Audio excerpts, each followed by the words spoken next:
नमस्कार, आप देख रहे हैं 4 टीवी और आपके साथ मैं हूं प्रियंका सिंह। हमारे इस खास बुलेटिन में आप सभी का एक बार फिर से बेहद स्वागत है। बुलेटिन का आगाज अहम खबर के साथ करेंगे।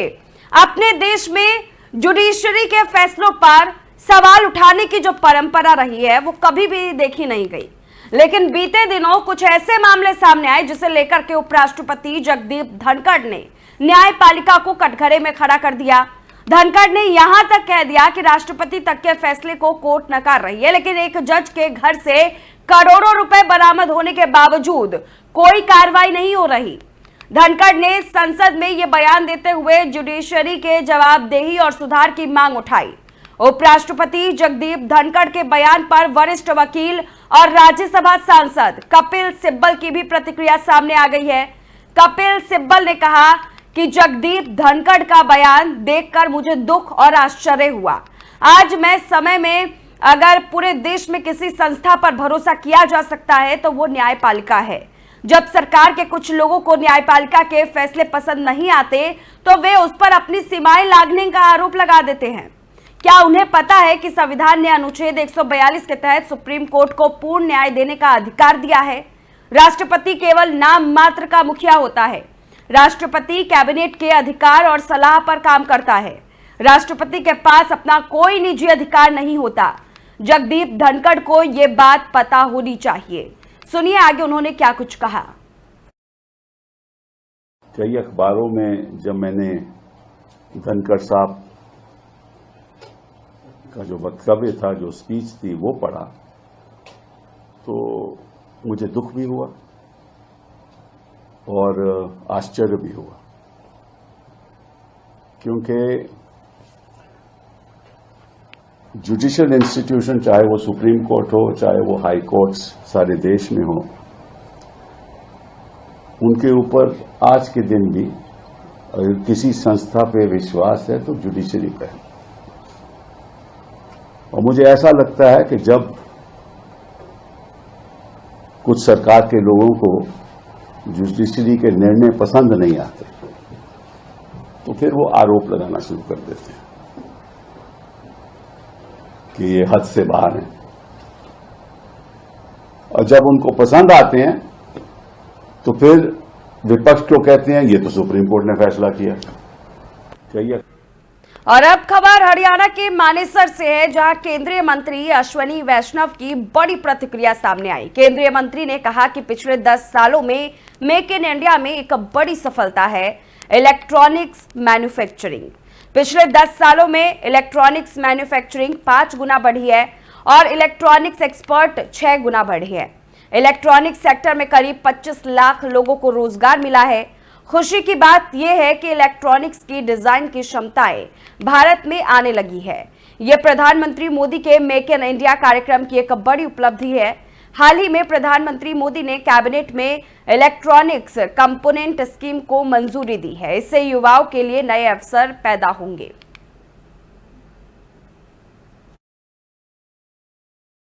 दस वर्षों में प्रधानमंत्री श्री नरेंद्र मोदी जी के मेक इन इंडिया में एक बहुत बड़ी सक्सेस है इलेक्ट्रॉनिक्स मैन्युफैक्चरिंग। 10 वर्षों में इलेक्ट्रॉनिक्स मैन्युफैक्चरिंग 5 टाइम्स बढ़ी है और इलेक्ट्रॉनिक्स के एक्सपोर्ट 6 टाइम्स बढ़े। एक्सपोर्ट्स बढ़कर अभी 3,25,000 करोड़ से ज्यादा के हो गए इलेक्ट्रॉनिक्स के एक्सपोर्ट्स, और मैन्युफैक्चरिंग 11 लाख करोड़ रुपीस 11 लाख करोड़ रुपए से ज्यादा बढ़ गई है। करीब 25 लाख लोग रोजगार में हैं इलेक्ट्रॉनिक्स सेक्टर में। सबसे बड़ी खुशी की बात यह है, over a period of time electronics की डिजाइन कैपेबिलिटीज भारत में आने लगी है। डिजाइन कैपेबिलिटीज में कई तरह के कॉम्प्लेक्स प्रोडक्ट्स, टेलीकॉम के network equipment, AI cameras, automobile electronics से रिलेटेड प्रोडक्ट्स, मेडिकल इलेक्ट्रॉनिक्स से रिलेटेड प्रोडक्ट्स, पावर इलेक्ट्रॉनिक्स के products, signalling and security systems के प्रोडक्ट्स, इन सब का डिजाइन मैन्युफैक्चर भारत में होने लगा है, जो कि एक बहुत बड़ी उपलब्धि है प्रधानमंत्री जी के make in India programme.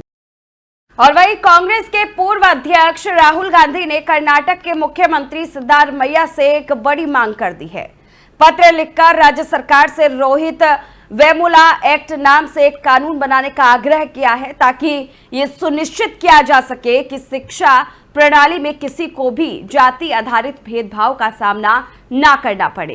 Karnataka के सीएम को लिखे अपने पत्र में कांग्रेस सांसद ने BR अम्बेडकर के साथ उनके जीवन काल में हुए भेदभाव पर प्रकाश डाला।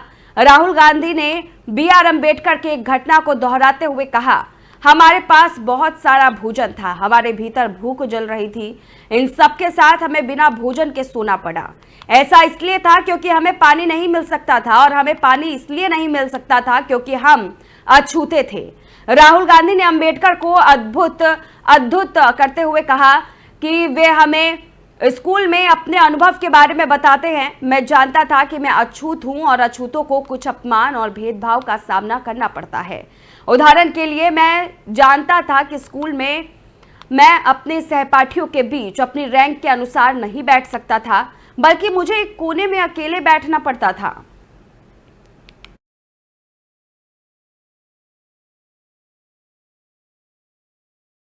अब रुक करेंगे उन्नाव की ओर, जहां पर बीजेपी सांसद दिनेश शर्मा पहुंचे। एक राष्ट्र एक चुनाव के कार्यक्रम में बीजेपी सांसद दिनेश शर्मा ने शिरकत की। उन्नाव के निराला प्रेक्षागृह में कार्यक्रम का आयोजन किया गया, जहां पर सांसद पहुंचे और उनका जोरदार तरीके से स्वागत किया गया। फूल माला से उनका स्वागत किया गया, गुलदस्ते दिए गए, उनका सम्मान किया गया। इस दौरान वे कार्यकर्ताओं से मिलते हुए, उनकी समस्याओं को सुनते हुए, उनसे बातचीत करते हुए भी नजर आए।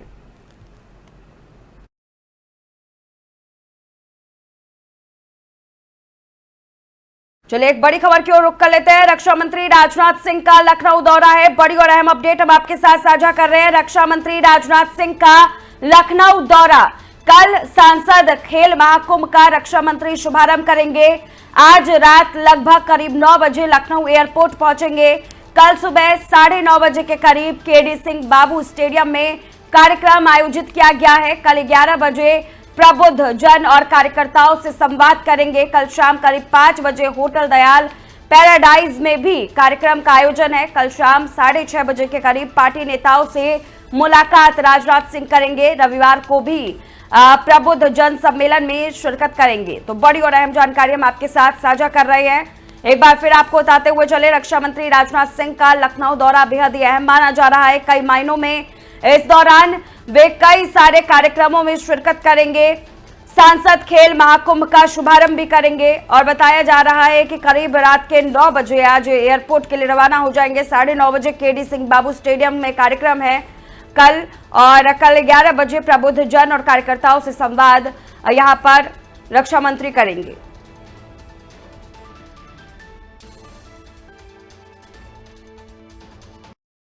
चलिए खबरों की ओर रुख करेंगे। खबर मथुरा से है, जहां योग गुरु बाबा रामदेव वृंदावन के मलूक पीठ आश्रम पहुंचे।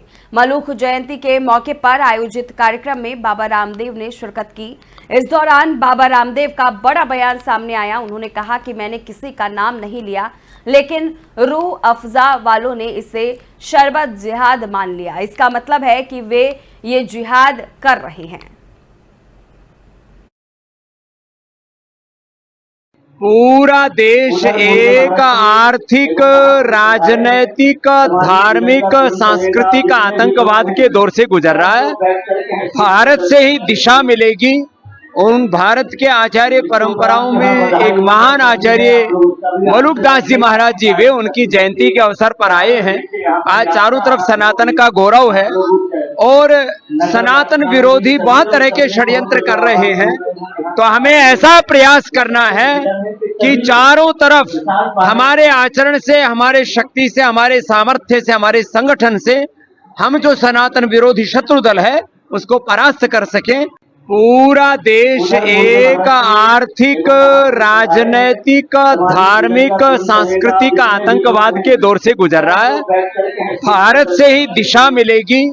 उन भारत के आचार्य परंपराओं में एक महान आचार्य मलुकदास जी महाराज जी, वे उनकी जयंती के अवसर पर आए हैं। आज चारों तरफ सनातन का गौरव है और सनातन विरोध।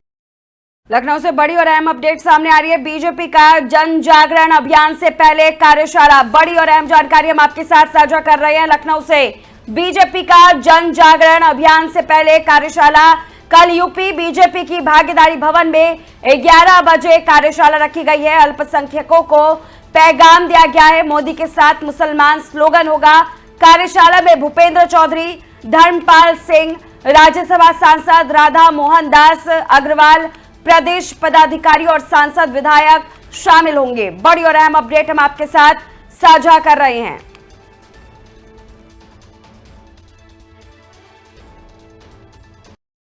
चलिए रुक करते हैं सहारनपुर की ओर, जहां पर सुरक्षा व्यवस्था के पुख्ता इंतजामों के बीच कुख्यात अपराधी सादर खान को कोर्ट में पेश किया गया।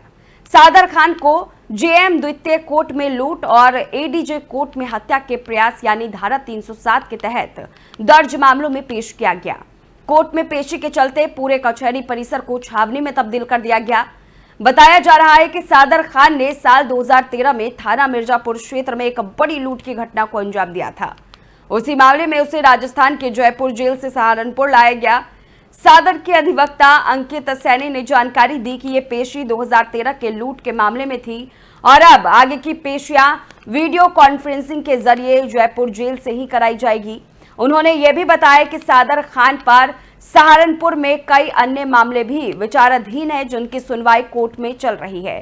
पेशी के बाद पुलिस उसे कड़ी सुरक्षा में वापस जयपुर जेल लेकर रवाना हो गई। मिर्जापुर थाने का मामला है, 395 में है, लूट का मामला है 2013 का।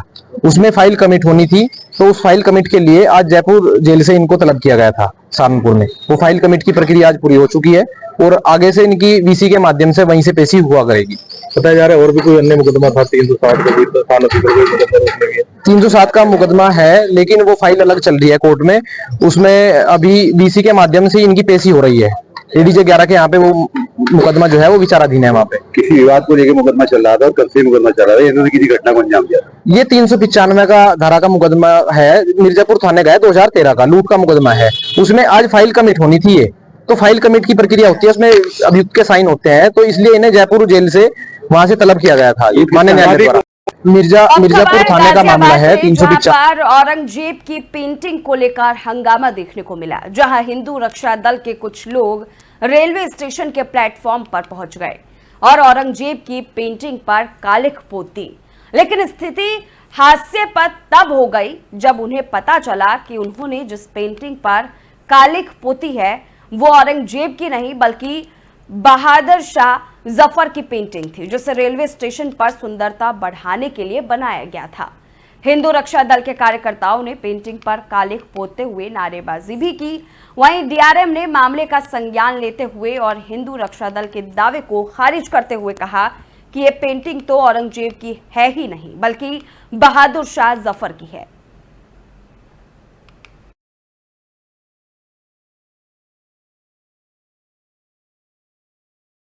तो वहीं दूसरी ओर पश्चिम बंगाल मुर्शिदाबाद में हुए हिंदू के ऊपर अत्याचार के विरोध में लखनऊ में प्रदर्शन किया गया।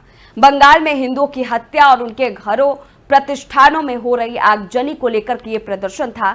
बंगाल की मुख्यमंत्री ममता बनर्जी द्वारा एक विशेष समुदाय को खुलेआम संरक्षण के विरोध में प्रदर्शन किया गया। करणी सेना के द्वारा पश्चिम बंगाल के मुख्यमंत्री ममता बनर्जी का पुतला भी फूंका गया। हिंदुओं के सम्मान में करणी सेना मैदान में लगातार नारे लगाती हुई नजर आई। मुर्शिदाबाद में हिंदुओं के ऊपर अत्याचार से आक्रोशित करणी सेना ने अपनी तरफ से विरोध प्रदर्शन दिखाया।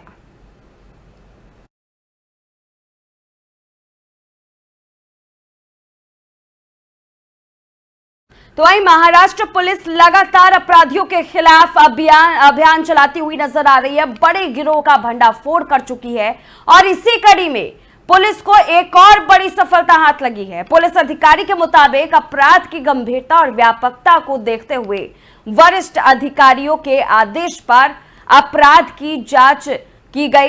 क्राइम ब्रांच यूनिट एक कश्मीरी को सौंप दी गई। जांच के दौरान पता चला कि गिरफ्तार महिला आरोपी ने अपने पास मिले कोकीन को एंडी नामक नाइजीरियाई नागरिक को दिया। ये पूरी कार्रवाई क्राइम डीसीपी अविनाश अंबुरे की अगुवाई में किया गया था।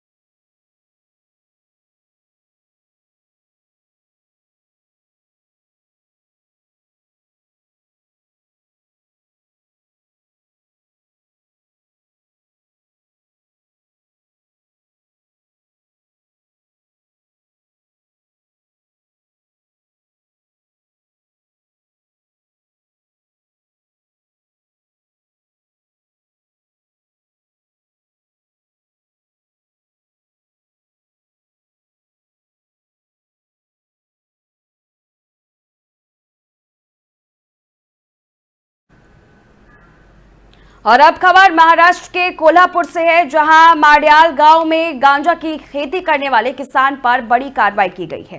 पुलिस ने कार्रवाई करते हुए अभियुक्त को गिरफ्तार किया। गिरफ्तार अभियुक्त दिनकर कृष्णा राणे के पास से भारी मात्रा में गांजा जब्त किया गया है, जिसकी कीमत लाखों में बताई जा रही है। मिली जानकारी के मुताबिक आरोपी ने गन्ने के खेत में गांजा की खेती की थी, जिसकी सूचना मिलते ही पुलिस ने कार्रवाई को अंजाम दिया। फिलहाल पुलिस आगे की कार्रवाई में जुटी हुई है।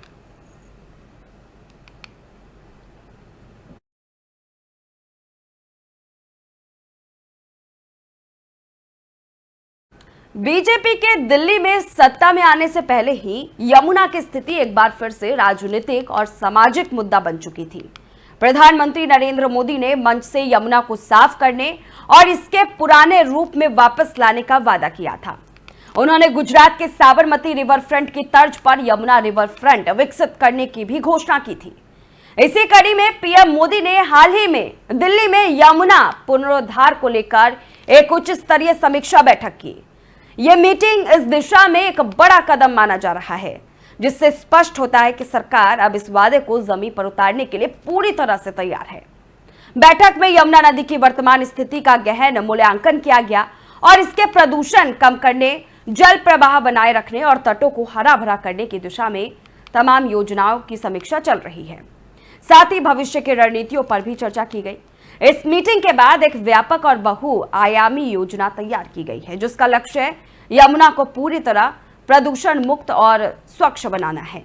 ये योजना न केवल वहां रहने वाले जीव जंतुओं के लिए फायदेमंद होगी, बल्कि दिल्ली वासियों को भी एक स्वच्छ और सुरक्षित जल स्रोत प्रदान करेगी। सरकार का ये कदम न सिर्फ यहां फैले हवा में सुधार की दिशा में एक बड़ी पहल है, बल्कि लोगों से किए गए वादों को निभाने की प्रतिबद्धता भी दर्शाता है। सरकार ने इस मीटिंग के माध्यम से क्या क्या विचार किया है यमुना नदी की सफाई के लिए, जरा देखिए हमारे इस रिपोर्ट में। योजना का उद्देश्य और प्रमुख लक्ष्य। इस योजना का मुख्य उद्देश्य यमुना नदी में गिरने वाले प्रदूषित जल, विशेषकर नालों के माध्यम से जो गिरते हैं, उसको पूरी तरह से शुद्ध करना है और इसके लिए सीवेज ट्रीटमेंट प्लांट यानी एसटीपी की क्षमता में वृद्धि, नालों की सफाई और नदी के तटों को हरा भरा करने जैसे कदम उठाए जाएंगे। योजना में 2025 तक यमुना को स्नान योग्य मानक तक लाने का लक्ष्य निर्धारित किया गया है। कार्य योजना के प्रमुख घटक। इस सफाई अभियान के लिए सरकार की तरफ से कार्य योजना तैयार की गई है और इसके कई प्रमुख घटक हैं। पहला है सीवेज ट्रीटमेंट प्लांट की क्षमता में वृद्धि। दिल्ली सरकार ने मौजूदा एसटीपी की क्षमता में वृद्धि करने की योजना बनाई है और इसके तहत दिसंबर 2026 तक एसटीपी की क्षमता को 792 मिलियन गैलन प्रतिदिन से बढ़ाकर 964.5 MGD करने का लक्ष्य है और इसमें नए एसटीपी का निर्माण और विकेंद्रीकृत एसटीपी की स्थापना शामिल है। दूसरा है नालों की सफाई और जल शोधन। योजना में प्रमुख नालों की सफाई पर विशेष ध्यान दिया गया है। नजफगढ़, सप्लीमेंट्री और शाहदरा ड्रेन जैसे नालों के पानी को शुद्ध करने के लिए फ्लोटिंग बूम, छोटे बांध, एयरेशन उपकरण और बांस के फ्लोटिंग वेटलैंड जैसे उपाय अपनाए जाएंगे और इसके अलावा नालों के पानी में फास्फेट की मात्रा को कम करने के लिए रसायन मिलाया जाएगा। तीसरा है अतिक्रमण हटाना और नदी तटों का सौंदर्यीकरण। योजना के तहत यमुना के किनारे अवैध अतिक्रमण को हटाने के लिए पिछले 31 महीनों में 1500 एकड़ से अधिक क्षेत्र को खाली कराया गया है। डीडीए को जैव विविधता पार्क विकसित करने की जिम्मेदारी सौंपी गई है ताकि नदी तटों का हरा भरा बनाया जा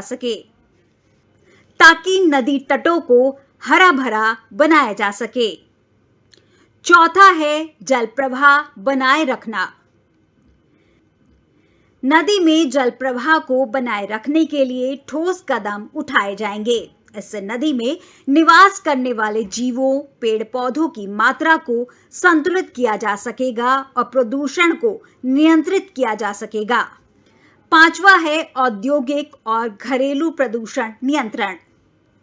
सरकार औद्योगिक कचरे को निपटाने पर कड़ी निगरानी रखेगी और अवैध औद्योगिक इकाइयों को बंद करेगी। इसके अलावा झुग्गी झोपड़ी क्षेत्रों से आने वाले अपशिष्ट जल को सीवर नेटवर्क से जोड़ा जाएगा ताकि गंदे पानी का सही निपटान हो सके। छठा है समय सीमा और निगरानी। योजना के कार्यान्वयन की निगरानी के लिए एक मजबूत तंत्र स्थापित किया जाएगा। इसके लिए सरकार ने आश्वासन दिया है। इसके अलावा मौजूदा एसटीपी के प्रदर्शन और आउटपुट की रोजाना निगरानी की जाएगी ताकि किसी भी कमी को तुरंत दूर किया जा सके। सातवां है पर्यावरणीय और सामाजिक प्रभाव। इस योजना का उद्देश्य न केवल यमुना को प्रदूषण मुक्त करना है, बल्कि नदी में निवास करने वाले जीव जंतु, पेड़ पौधों के लिए स्वच्छ वातावरण उपलब्ध कराना है। इससे जैव विविधता पार्कों का निर्माण, नदी तटों को हरा भरा करना और जल गुणवत्ता में सुधार से स्थानीय समुदायों की जीवन गुणवत्ता में भी सुधार करना है। प्रधानमंत्री मोदी की अध्यक्षता में तैयार की गई यमुना सफाई योजना एक महत्वाकांक्षी और समग्र प्रयास है। यदि इसे प्रभावी ढंग से लागू किया जाता है तो यह न केवल यमुना नदी को प्रदूषण मुक्त करेगा, बल्कि दिल्ली वासियों के लिए स्वच्छ जल की उपलब्धता भी सुनिश्चित करेगा। यह योजना नदी संरक्षण, जल प्रबंधन और वायु के गुणों में संतुलन की दिशा में एक महत्वपूर्ण कदम है। तो फिलहाल इस खास बुलेटिन बस इतना ही। रुकेंगे एक छोटे से ब्रेक के लिए। ब्रेक के उस पार खबरों का सिलसिला जारी है।